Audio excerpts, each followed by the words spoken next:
गांव के बाजार के एक कोने में धूल और धूप के बीच एक आदमी खड़ा था। सामने कुछ लकड़ियां रखी थी। वो आवाज लगाता है, लकड़ी ले लो, सस्ती लकड़ी ले लो। पर घंटों बीत गए, कोई रुककर देखने तक नहीं आया। उसका चेहरा थकान और मायूसी से झुक गया। लगता है आज भी भूखा रहना पड़ेगा। घर पहुंचकर वो मिट्टी के बर्तन में झांकता है। अंदर कुछ नहीं, न एक दाना चावल, न एक रोटी का टुकड़ा। माँ, अगर आप होती ना तो आज भूखा नहीं सोता। पिताजी, आप कहते थे मेहनत करने वाला कभी भूखा नहीं रहता। लेकिन देखो ना, आज भी पेट में कुछ नहीं है। वो तस्वीर को ऐसे देखता है जैसे जवाब मिलने की उम्मीद हो। उसकी आंखों में आंसू भर आते हैं। थकान और भूख से वो वही फर्श पर लेट जाता है और नींद में जाने से पहले बस इतना कहता है, हे भगवान, ये जिंदगी कब बदलेगी।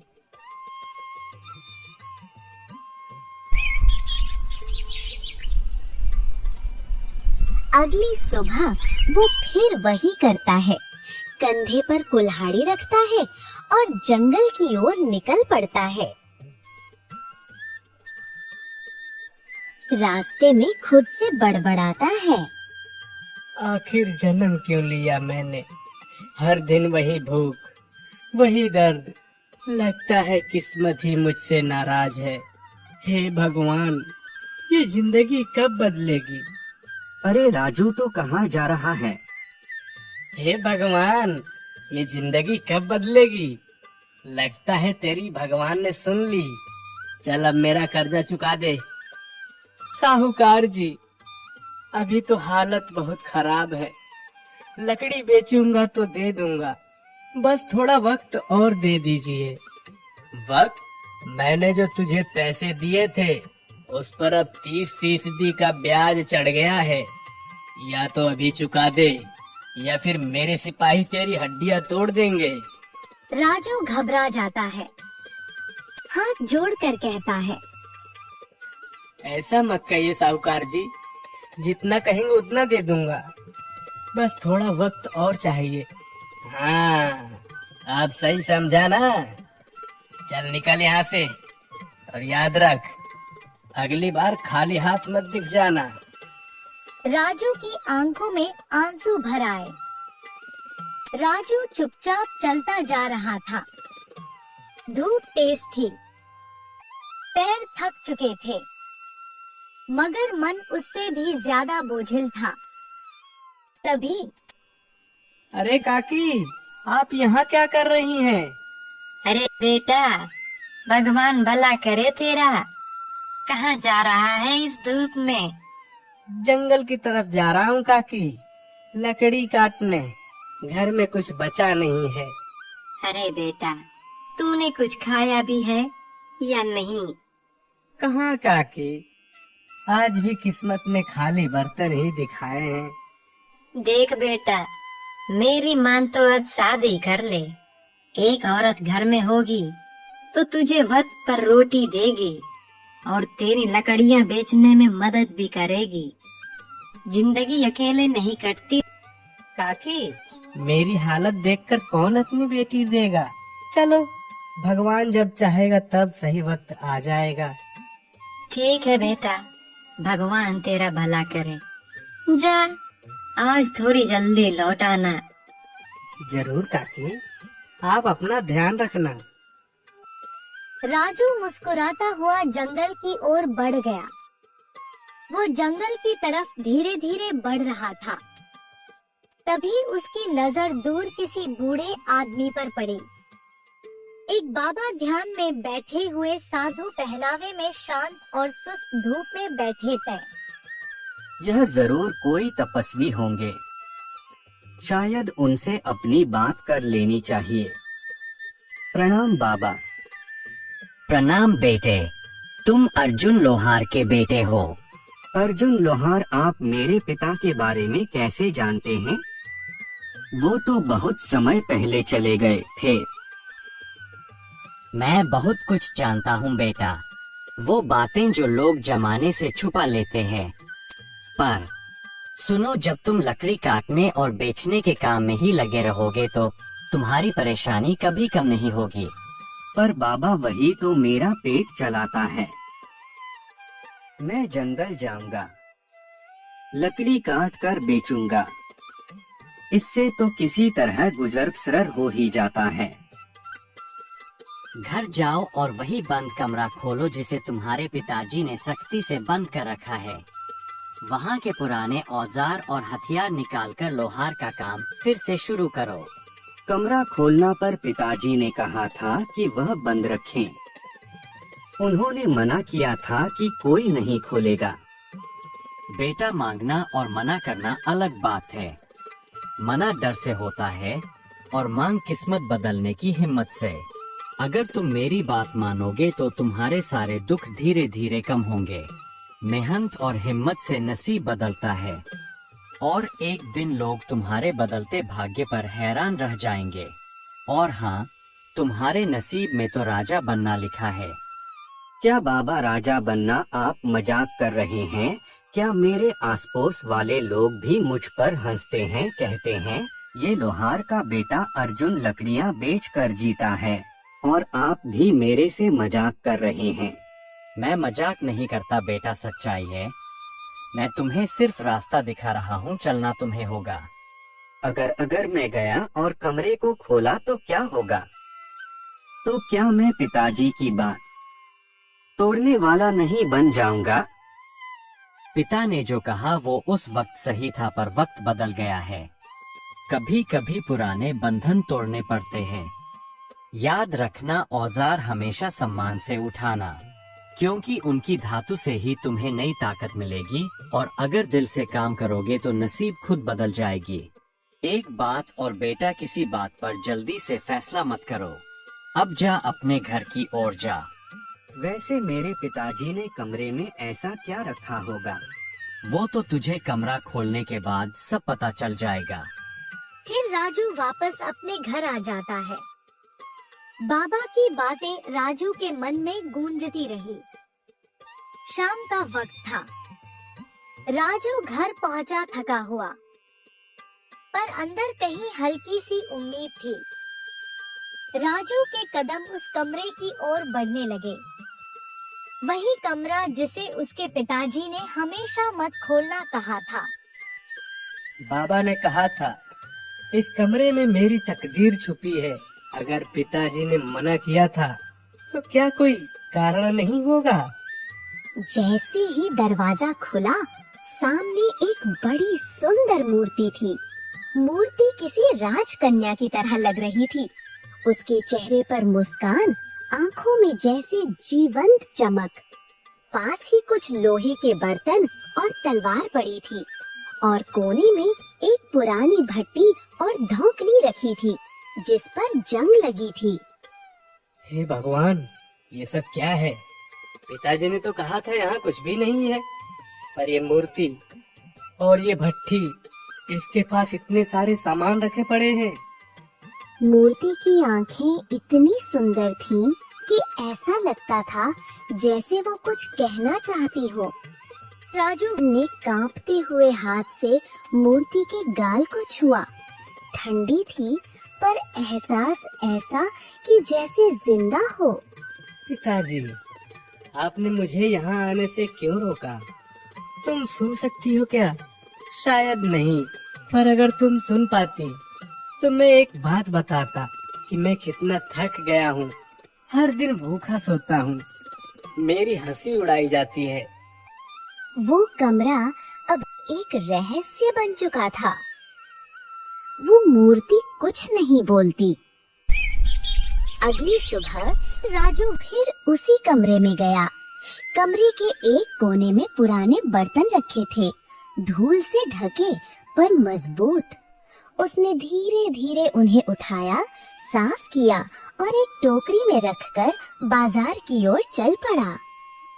आज बाजार में भीड़ थी, लेकिन किस्मत जैसे राजू की राह देख रही थी। लोग उसके बर्तनों की तारीफ करने लगे। अरे भाई, ये तो बहुत अच्छे बर्तन हैं। इतनी चमक कहाँ से आई? कुछ ही देर में सारे बर्तन बिक गए। वाह, आज तो सारे सामान बिक गए। अब शायद जिंदगी थोड़ी आसान हो जाएगी। राजू की आंखों में अब आशा थी।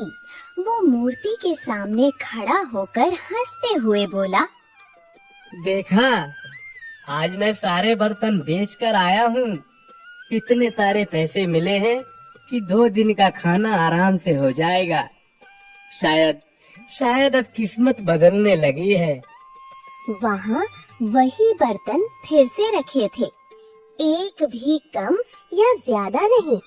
वो चमक रहे थे जैसे किसी ने अभी अभी उन्हें वहाँ रखा हो।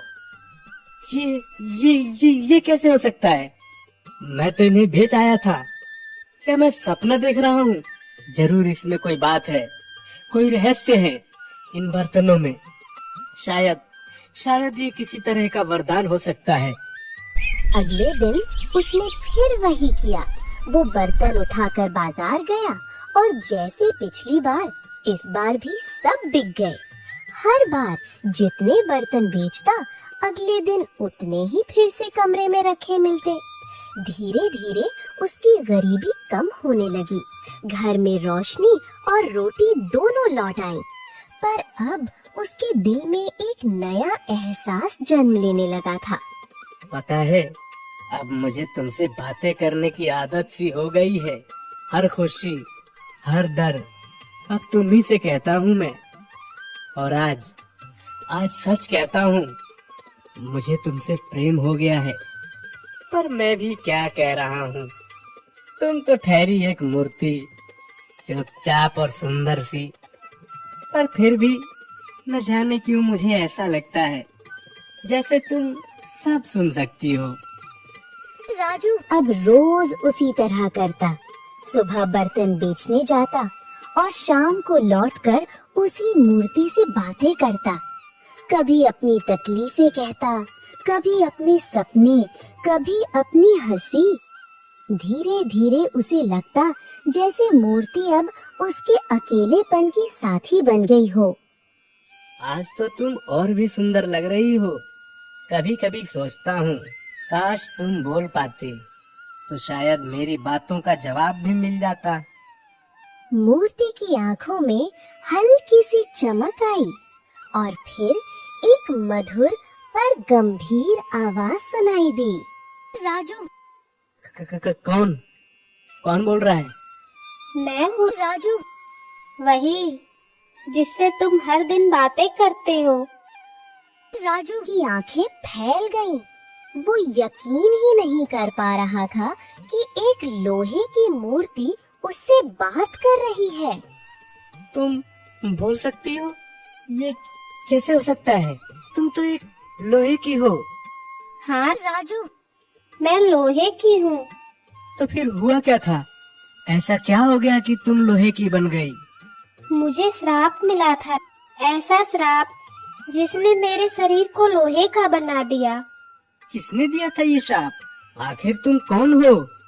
मैं सब बताऊंगी। तुम्हारे पिता लोहार थे। मेरे पिता लोहार? तुम उन्हें जानती थी? अर्जुन लोहार एक लोहे को लेकर तलवार बना रहा था। तभी दरवाजे पर बूढ़े बाबा आते हैं। बेटा, मैंने कुछ दिन से खाना नहीं खाया। क्या तुम मुझे खाना खिला सकते हो? बिल्कुल बाबा, आप यहाँ रुकिए, मैं अभी आता हूँ।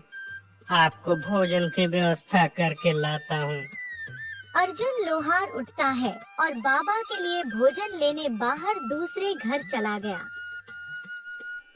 बाबा, मुझे शाही तलवार दे दो, जिसे मैंने बनाने का आदेश दिया था। क्या तुम सदैव ऐसे ही बोलती हो बेटी? तुम्हें इससे क्या? तुम अपना काम देखो। नहीं तो तुम क्या कर लोगी? तुम्हारा सर धड़ से अलग कर दूंगी। इतना सुनते ही बाबा गुस्से से भर उठते हैं। उनकी आंखों में आग सी उभरती है। जा, मैं तुझे श्राप देता हूँ। तू अब लोहे की मूर्ति बन जाएगी और तू आजीवन इसी अवस्था में रहेगी। हे भगवान, ये क्या हो गया? राजकुमारी का ये हाल कैसे हो गया? बेटा, मैंने इसके कर्मों की सजा दी है। इसने अभिमान में आकर अनुचित शब्द कहे थे। पर बाबा, वो तो नादान बच्ची थी, गलती तो माफ की जा सकती थी ना। अब तो मैंने इसे श्राप दे दिया है बेटा, लेकिन इस श्राप से मुक्ति का एक ही मार्ग है। कौन सा मार्ग बाबा, बताइए, मैं कुछ भी करूँगा। जब तुम्हारा बेटा 21 वर्ष का होगा, तभी यह राजकुमारी अपने श्राप से मुक्त हो पाएगी। राजकुमारी चंद्रलेखा, तुम कहाँ चली गई? पूरे राज्य में खोज दिया, पर तुम्हारा कोई सुराग नहीं मिला। महाराज, हमने जंगल, पहाड़ और आसपास के गांवों तक खोज करवाया, लेकिन राजकुमारी का कोई निशान नहीं मिला। जिस बेटी की हंसी से ये महल गूंजता था, आज वही बिल्कुल चुप्पी साधी हुई है। आखिर मेरी चंद्रलेखा कहाँ गई? राजा भीमसेन ने अपनी पूरी सेना और जासूसों को राजकुमारी की खोज में भेजा, लेकिन किसी को कुछ भी पता नहीं चला। राजू मूर्ति के सामने खड़ा था। उसकी आंखों में सवाल था और दिल में बेचैनी। कैसे मुक्त होगी चंद्रलेखा इस श्राप से? राजकुमारी, बताइए मुझे क्या करना होगा ताकि आप आजाद हो सकें। राजू, अगर तुम सच में चाहते हो कि मैं इस श्राप से मुक्त हो जाऊं, तो तुम्हें अपना एक हाथ मुझे अर्पित करना होगा। केवल उसी त्याग से मेरा लोहे का शरीर टूटेगा और मैं जीवित हो पाऊंगी। राजू चुप हो गया। क्षण भर को उसकी आंखों में डर और सोच दोनों थे, पर अगले ही पल उसने मुस्कुरा दिया। मैं इनसे प्रेम करता हूँ और प्रेम में त्याग ही सबसे बड़ी पूजा है। चाहे वो मेरी कभी हो न पाए, पर अगर उन्हें जीवन मिल जाए तो यही मेरा सौभाग्य होगा। वो आगे बढ़ा, धीरे से अपना दाया हाथ मूर्ति के पास लाया, आंखें बंद की और पूरा विश्वास लेकर बोला, हे ईश्वर, मेरी ये भेंट राजकुमारी की मुक्ति बने। क्षण भर में मूर्ति के रंग बदलने लगे। लोहे की जगह अब सोने जैसी आभा थी और फिर उसी तेज रोशनी से मूर्ति के भीतर से निकली जीवित राजकुमारी चंद्रलेखा। राजू, तुमने मेरे लिए अपना हाथ त्याग दिया। तुम्हारी मुस्कान ही मेरा हाथ है राजकुमारी। वही बाबा जो पहले श्राप देने आए थे, अब फिर से उसी कमरे में प्रकट हो गए। बेटा, तेरे इस त्याग ने वो कर दिखाया है जो किसी तपस्या से भी नहीं हो पाता। तूने निस्वार्थ प्रेम की मिसाल दी है, इसलिए मैं तेरा ये हाथ वापस करता हूँ। बाबा आशीर्वाद का हाथ उठाते हैं। एक तेज किरण राजू के हाथ पर गिरती है और वो हाथ फिर से वैसा ही हो जाता है। बाबा, मेरा हाथ, ये तो फिर से ठीक हो गया। धीरे धीरे बाबा की आकृति धुंधली होने लगती है और वो प्रकाश में विलीन हो जाते हैं। राजू और राजकुमारी चंद्रलेखा दोनों राजमहल पहुँचे। कई सालों बाद राजकुमारी अपने पिता के सामने खड़ी थी। चंद्रलेखा, मेरी बेटी, तुम सच में लौट आई। कहाँ चली गई थी तुम इतने वर्षों तक? मैंने कहाँ कहाँ नहीं ढूंढा। पिताजी, मुझे बाबा के शराप से लोहे की मूर्ति बनना पड़ा था, और अगर राजू ना होता तो मैं आज तक उस शराप में बंदी रहती। राजकुमारी ने सब कुछ बताया, कैसे राजू ने अपनी मेहनत, सच्चाई और प्रेम से उसे मुक्त किया। बेटा, तुमने जो किया वो किसी योद्धा के बस की बात नहीं थी। ये तो एक सच्चे इंसान का काम है। तुमने न केवल मेरी बेटी को बचाया है, बल्कि उसका मान भी रखा है। पिताजी, मैं राजू से विवाह करना चाहती हूँ। महल में कुछ क्षणों तक सन्नाटा रहा। फिर महाराज मुस्कुराए। वो मुस्कान जिसमें पिता का गर्व और इंसानियत दोनों थे। अगर मेरी बेटी का सुख राजू के साथ है तो मुझे कोई आपत्ति नहीं है। आज से राजू न केवल मेरा दामाद रहेगा, बल्कि मैं इस राज्य का इसे नया महाराज भी घोषित करता हूँ। जिस लोहार के बेटे को लोग ताने देते थे, वही आज सत्य, प्रेम और त्याग से राजा बन गया था।